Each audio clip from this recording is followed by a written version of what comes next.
માનનીય પ્રધાનમંત્રી શ્રી મોદીજીના આહવાન ઉપર આપ સૌ જાણો છો મુજબ તમામ લોકસભા સાંસદો એ સમગ્ર દેશમાં પોતપોતાની લોકસભામાં સાંસદ ખેલ મહોત્સવનું આયોજન કરવું એવું એમને આહવાન કર્યું હતું ને એ આહવાન ના અનુસંધાને જ જામનગર સંસદીય ક્ષેત્રમાં એટલે જામનગર અને દ્વારકા જિલ્લો આ બંનેમાં સાંસદ ખેલ મહોત્સવનું ખૂબ જ સુંદર આયોજન કરવામાં આવ્યું ને આ મહોત્સવ અંતર્ગત આજે 25 ડિસેમ્બર એટલે ગુડ ગવર્નન્સ ડે અને શ્રદ્ધેય અટલજીનો જ્યારે જન્મદિવસ આખું રાષ્ટ્ર ઉજવી રહ્યું હોય ત્યારે આજે આ પ્રધાનમંત્રીશ્રીની વર્ચ્યુઅલ ઉપસ્થિતિમાં કરવામાં આવ્યું. આપ સૌએ જેમ જોયું એ પ્રકારે જામનગર અને દ્વારકા જિલ્લામાં આયોજન ખૂબ જ સફળ રહ્યું. ગ્રામ્ય સ્તરથી લઈ અને જિલ્લા સ્તરની તમામ જે રમતો હતી, જે આયોજન હતું એ ખૂબ જ ઉત્સાહથી એમાં યુવાનોએ, વિદ્યાર્થીઓએ, નાગરિકોએ, ઘણા બધા વડીલોએ અલગ અલગ રમતોમાં બધાએ ભાગરૂપ રહ્યા અને આખા આયોજનને એમને આપ સૌએ અહીંયા જે રીતે યુવાનોની, વિદ્યાર્થીઓની,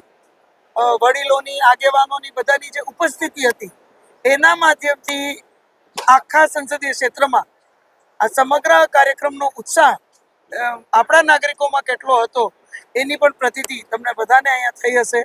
માનનીય પ્રધાનમંત્રીશ્રીએ ખૂબ સાચી વાત કરી અને આપણે બધા હંમેશા એ વાત માનતા રહ્યા છીએ કે રમત, સ્પોર્ટ્સ એક સ્પોર્ટ્સમેનશિપ સ્પિરિટને ઉજાગર કરે છે અને યુવાનો જેટલા શારીરિક રીતે સુસજ્જ હોય, એ રમતા હોય કોઈ પણ રમત તો એ એટલા જ જાગૃત રહે છે, એટલા જ નીડર રહે છે, એટલા જ એક્ટિવ રહે છે. એટલે સ્પોર્ટ્સ માત્ર રમવા માટે હારજીત પૂરતો નથી હોતો, પણ એક વ્યક્તિના વ્યક્તિત્વ ઘડતરમાં, એક કોન્ફિડન્સ બિલ્ડિંગ મેકેનિઝમમાં પણ ખૂબ મોટું યોગદાન આપતું હોય છે, જેના દર્શન અહીંયા અનેક રમતવીરોને જોઈને પણ આપણે થયા. ત્યારે મુખ્ય ઉદ્દેશ્ય આ સમગ્ર આયોજનનું આપણા જામનગર અને દ્વારકા જિલ્લાના જે રમતવીરો છે એને મંચો મળે, એને આપણે સૌ મળીને પ્રોત્સાહિત કરીએ. આવતા દિવસોમાં જ્યારે ભારત દેશ અને વિશેષ કરીને ગુજરાત કોમનવેલ્થ ગેમ્સ આનું આયોજન કરવા જઈ રહ્યું હોય, સાથે સાથે ઓલિમ્પિક્સ માટે પણ આપણે સ્ટ્રોંગલી બીડ કરતા હોય, ત્યારે ભારતમાંથી વધુ ને વધુ રમતવીરો આગળ જાય, એને યોગ્ય મંચ મળે, એની ઓળખ આવા આયોજનોના માધ્યમથી થાય એ ઉદ્દેશ્યથી આખું આયોજન કરવામાં આવ્યું છે. હું તમામ સંસ્થાઓ, તમામ આગેવાનો, તમામ અધિકારીઓ, શિક્ષકગણ, સર્વે નાગરિકો, મુખ્ય આગેવાનો જેને આખું આયોજન સફળ કરવામાં અમને સહયોગ આપ્યો છે એને હૃદયપૂર્વકનો એમનો ખૂબ ખૂબ આભાર માનું છું. જે રમતવીરો, યુવાનો, વિદ્યાર્થીઓ એ ખૂબ મોટી માત્રામાં આજે પણ ઉપસ્થિત રહી અને સાથે આ આખા આયોજનમાં ભાગરૂપ રહી અને આખું આયોજન સફળ બનાવ્યું છે, એમને હું અભિવાદિત કરું છું. એમને એટલું ચોક્કસ તમારા માધ્યમથી કહેવા માંગુ છું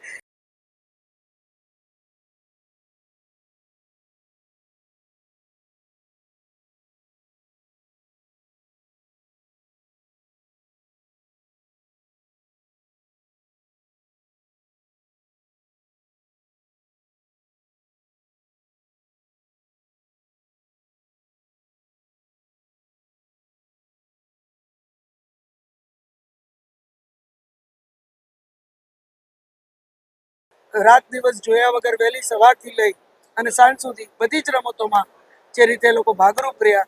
એ બદલ અને આજ સુધીનું આયોજનની જે ચિંતા કરી એ બદલ હું એમનો હૃદયપૂર્વક ખૂબ ખૂબ આભાર માનું છું. અને સાથે માનનીય પ્રધાનમંત્રીશ્રીએ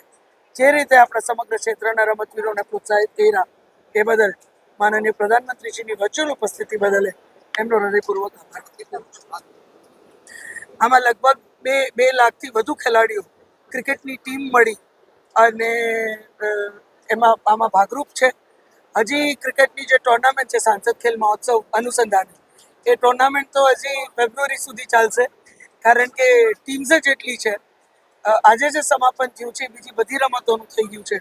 પણ સાંસદ ખેલ મહોત્સવનો જે ક્રિકેટ વાળો ભાગ છે, એમાં દીકરીઓની જે ક્રિકેટ લીગ હતી એ પૂર્ણ થઈ ગઈ છે અને એમાં તમે અહીંયા વિજેતા મહિલા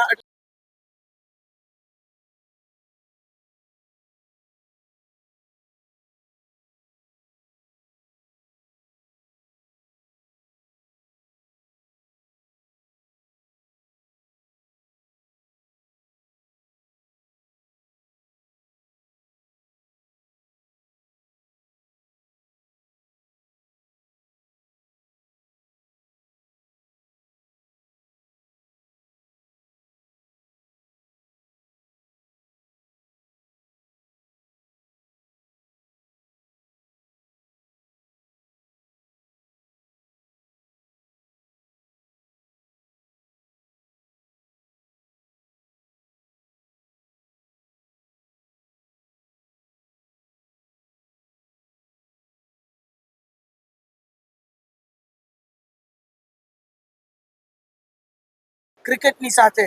બધાએ ખૂબ ઉત્સાહપૂર્વક આમાં ભાગરૂપ રહ્યા છે. ક્રિકેટ હજી ચાલતું રહેશે, પણ ફેબ્રુઆરી સુધીમાં એનું જ્યાં સુધી સમાપન થશે એ પછી પણ એક મોટું સમાપન માત્ર ક્રિકેટ ટુર્નામેન્ટ પૂરતું રાખીએ એ બાને બધા જ જે રમતવીરો છે એમનો એક ઉત્સાહ વધે, એને આપણે પ્રોત્સાહિત સાથે મળીને કરી શકીએ બધા આગેવાનો સાથે. અને આ જ રીતે આપણો જામનગર અને દ્વારકાનો આખો પરિવાર એક જ મંચ ઉપર એકત્રિત થાય